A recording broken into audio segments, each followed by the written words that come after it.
नमस्कार, मी किशोर दामेधर या संत्रा बागेचे कन्सल्टिंग करतो, म्हणजे सल्लागार म्हणून काम करतोय. तर याच्यामध्ये सांगायचं असं होतं की आम्हाला सेटिंग खूप चांगली झाली होती. बघू शकता म्हणजे आता एकदम हिरवगार फळ झालंय, म्हणजे गळाच्या मापातून गेलेलं आहे. एकदम भारी सेटिंग आहे. पानाची रुंदी, पानाचा कलर एकदम जबरदस्त आलाय. आणि हे कारण म्हणजे आता आम्हाला थोडीशी एक अडचण आली होती की अळी कंट्रोल होत नव्हती. अळी आली होती, अळीचे पुढं पानं कातरलेले आहेत, पण थोडेच आहे, म्हणजे किती एक 2 ते 3% अटॅक सुरू झाला होता. पण अळी ती लवकर जात नाही असा अनुभव आम्हाला होता. आणि ह्यावेळेस हिरवी आणि काळी अळी दोन्ही अळी आल्या होत्या सोबतच होते सोबतच. आणि त्याच्यामुळे आपल्याला चिंता पडली होती की आता याला अळी कशी घालवायची, कारण साधं निंबोळीनी कंट्रोल होत नव्हती. कारण निंबोळ्याने कंट्रोल होतच नाही. आणि इमेबॅक्टिन घेतलं तर ती आज कंट्रोल होते, आणि जिथं नाही पडलं तिथं परत परत वाढते. मग त्याच्यामुळं एक तिपोळे साहेब म्हणून आहे, Yuvas Tipole, record to India private limited कंपनीचे, त्यांनी आम्हाला डिफायर मारण्याचा सल्ला दिला. तर आम्ही डिफायर मारलं, आणि सकाळी डिफायर मारलं 2 वाजता सगळ्या मेलेले दिसले, मेल्यावर दिसत होते.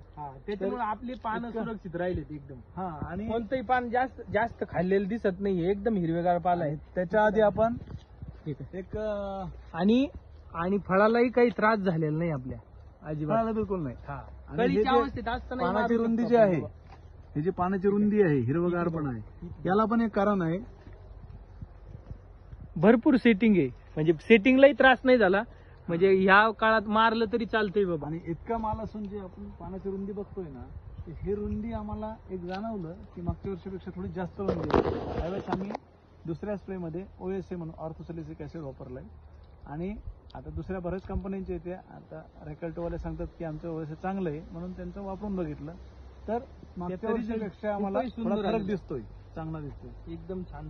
तर शेतकऱ्यांनी ज्यांना अळीचा प्रॉब्लेम वाटतोय त्यांनी ना डिफायर हे घ्यावं.